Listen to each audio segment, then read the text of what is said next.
I will not be lectured about sexism and misogyny by this man. I will not. Now looking at his watch because apparently a woman's spoken too long. I've had him yell at me to shut up in the past. And I think it is right that I am paid the same as my male counterparts.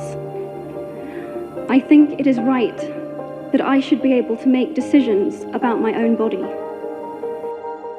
And it is not lost on me that at this moment, there are some little girls watching as I become the first Black woman to be given the same award. And I'm especially proud and inspired by all the women who have felt strong enough and empowered enough to speak up and share their personal stories. Who wants to see women having equal rights and who wants peace.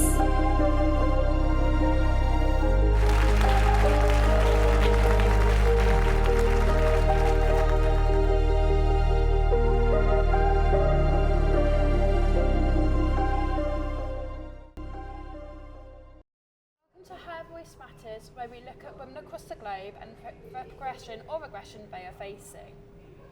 This week we will be looking into the definition of misogyny, the potential consequences now Trump is in power, and the horrific challenges being faced in Afghanistan. I'm one of your hosts, Kitty. And I'm Daisy, your second host. And I'm Isabella, your third host. We are also joined today by Miriam, a member and head of social media in the African and Caribbean Society, to give us more insight into the struggles women face. Welcome, Miriam. Thank you for having me. I'm very excited to be here. I'm going to start this off with a tough subject, misogyny. Introducing the subject will be the man, the myth, the misogynist himself, Andrew Tate. Why would I be working so hard, you say, to have hundreds of millions for my woman to waste her life enslaved for pennies? No, I will give you a life you can never ever afford. Private jets, five-star hotels, new cars, endless spending money and diamonds. You will be rich because you're praying for me every day and protecting my spirit. I work in the physical world, she works in the spirit realm. Women shouldn't have to work because being a good partner is a full-time job for a woman. She has to look good. All the beauty treatments are time intensive. Not about money, it takes a lot of time. She has to train every day and stay in fantastic shape. Shop to look amazing next to me. I know there are some men who do 100 times more than this on a daily basis, but women are not as organized as men. And achieving anything significant causes them huge amounts of stress. Yeah. They need to have huge sections of their day empty to waste, or they will have a mental breakdown. True. And do you want a woman who's stressed and angry after the commute, unshaven and exhausted? Or do you want a Barbie doll who's always smiling and saying thank you because she did her nails and bought you Prada that day?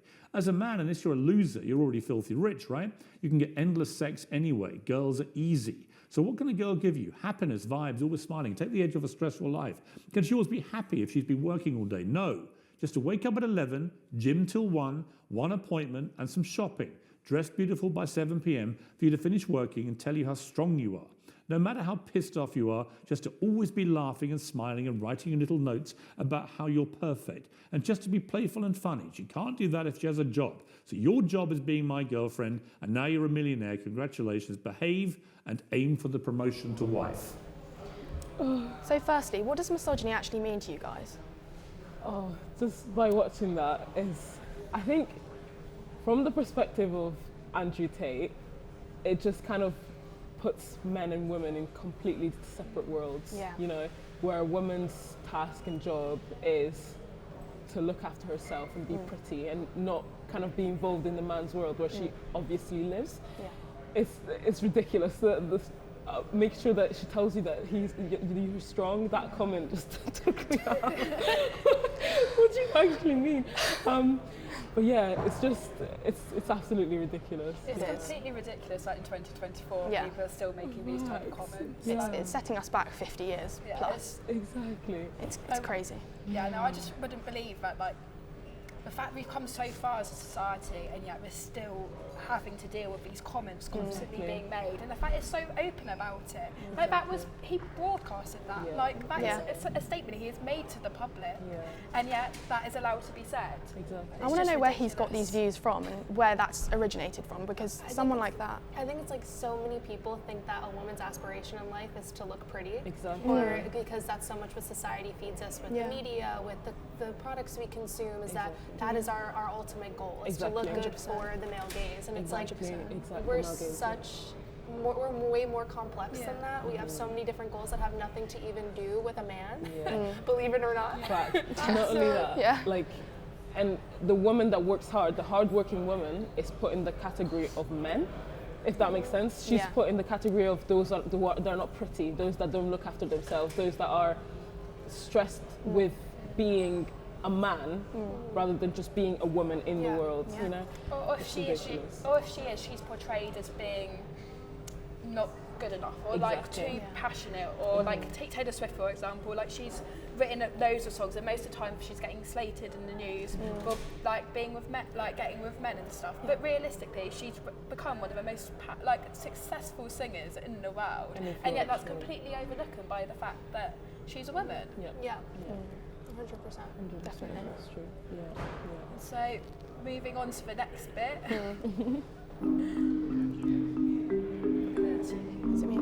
You wouldn't have your job if you weren't beautiful. It's very sad. It must be a pretty picture you drop into these. And I'd look her right in that fat, ugly face. She's gotten a little bit large. I don't think you should dress like you weigh 120 pounds. I don't want to sound too much like a chauvinist, but when I come home and dinner's not ready, I go through the roof. A person who's flat-chested is very hard to be a 10. She ate like a pig. You could see there was blood coming out of her eyes, blood coming out of her wherever. The boob job is terrible. You know, they look like two light posts coming out of a body. Is unattractive both inside and out. I fully understand why her former husband left her for a man. Maybe she should feel that way. There are a lot of women out there that, you know, demand that the husband act like the wife. I've said that if Ivanka weren't my daughter, perhaps I'd be dating her. She's really a beautiful baby. She's got Marla's legs. We don't know whether or not she's got this part yet, but time will tell. What happens if Marla gained this kind of weight? Would you drop her? I'd say start working out. I have no respect for her. I don't think she's very good. I would say she's in the 4 or 5 category. I like the way she used to look. I don't like the way she looks now. There are 2 other women now who claim that there'd been sexual harassment. They probably do love their names splashed across the front pages. You say, oh, hello, darling, how are you? And you get sued because you've destroyed somebody's life. It's ridiculous. You have a young woman that was in his room, his hotel room, late in the evening at her own will. You have a young woman who was seen dancing for the beauty contest, dancing with a big smile on her face. Planned Parenthood should absolutely be defunded. Do you believe in punishment for abortion? Yes or no, as a principle? There has to be some form of punishment. For the woman? Yeah. Do you think she felt pressure to come back after 3 weeks? I don't think so. I think she loves her job. She wouldn't have felt a need to do that because you might have replaced her otherwise. No. Although it's an interesting premise. I have been better to women than any of these candidates, frankly. As decided on the 6th of November, Donald Trump will be coming in to serve his second non-consecutive term as the President of America. We all know he has made some concerning comments about women. Now, as we can see, he seems to have a lot to say about the matter, and as a president should such controversial beliefs be spread like this? Oh, sorry, I didn't realize it was. Well, I think it's extremely disappointing as somebody that now this is going to be, like, I'm from America, and now when I come back home for my exchange, that this is supposed to be the leader of the country that I live in. We've unfortunately had his leadership in the past, so it's not too surprising this time around.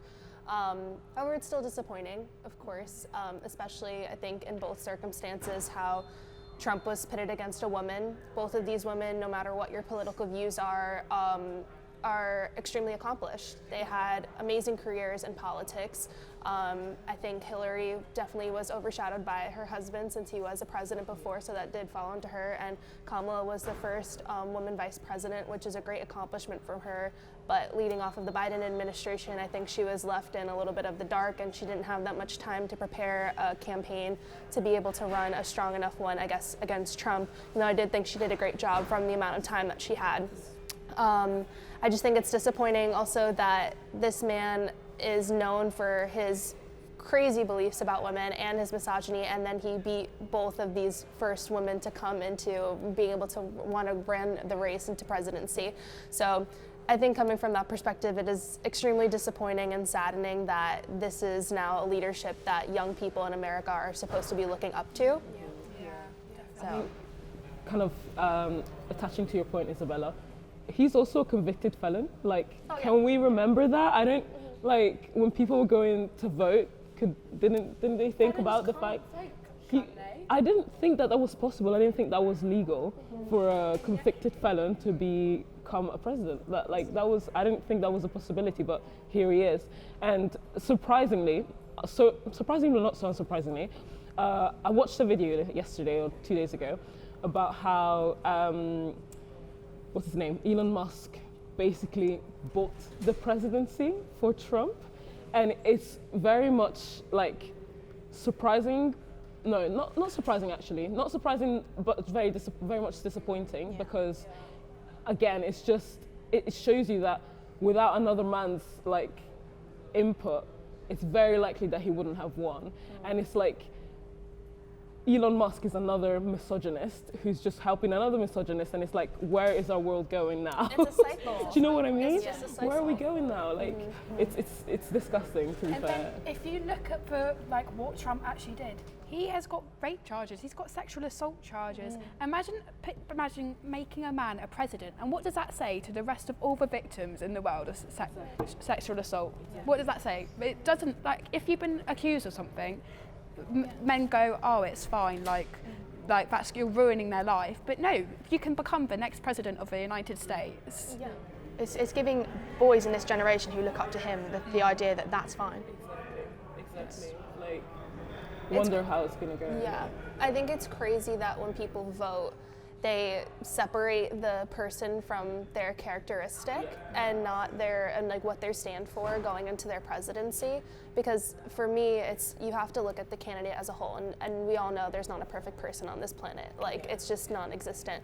But to see, like you said, a convicted felon that stands for all the things he stands for is now the leader of a country is just ridiculous to me. Should we move on to the next topic? Yes. Recently, the Taliban has introduced a new vice and virtue law stating that women are prohibited from speaking, singing, or praying aloud when in public. The law also attempts to literally erase them from view, ordering women to cover every part of their body and face in public.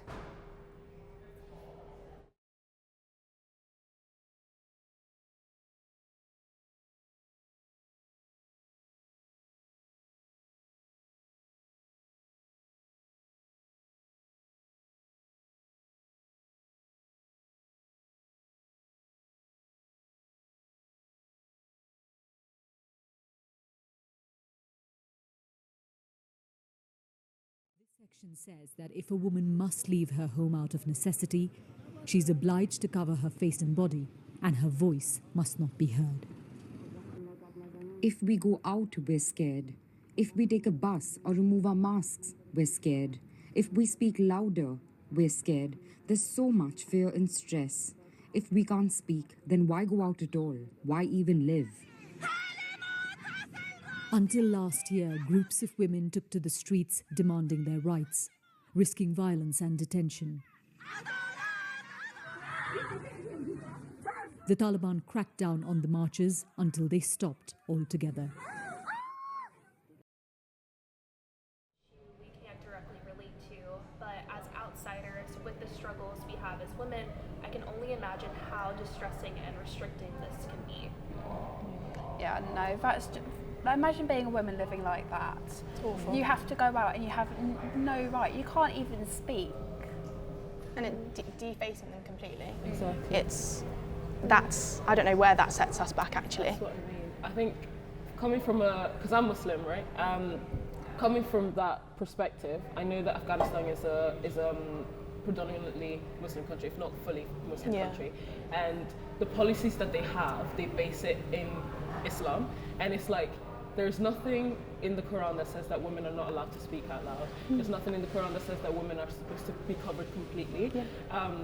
And even then, the suggestion that women are supposed to be covered up is up to the woman. It never states that a man is allowed to push that onto a woman. So it's ultimately her choice, you know. So it's I think for me it's very upsetting.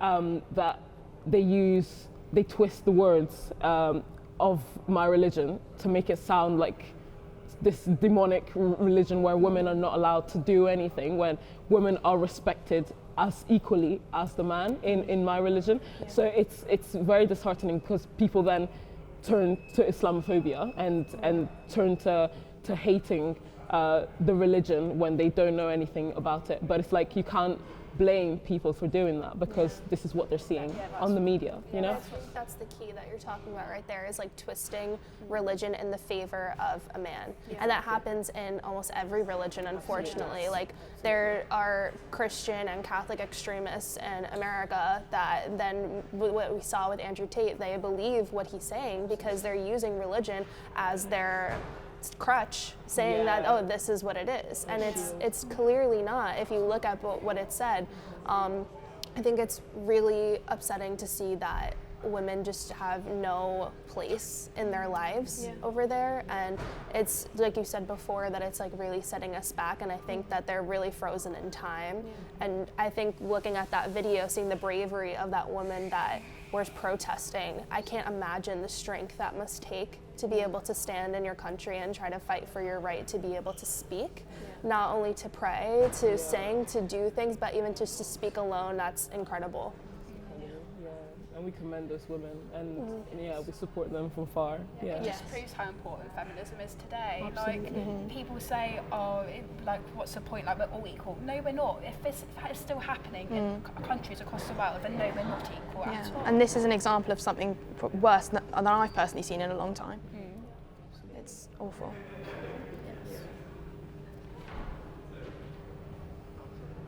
Well, we wanted to wrap it up, and we wanted to thank you, Miriam, for coming over and being our guest panelist today, and giving us your views and perspective. I think this was a really insightful conversation. Unfortunately, there is misogyny in the world. We don't solve that at the table today.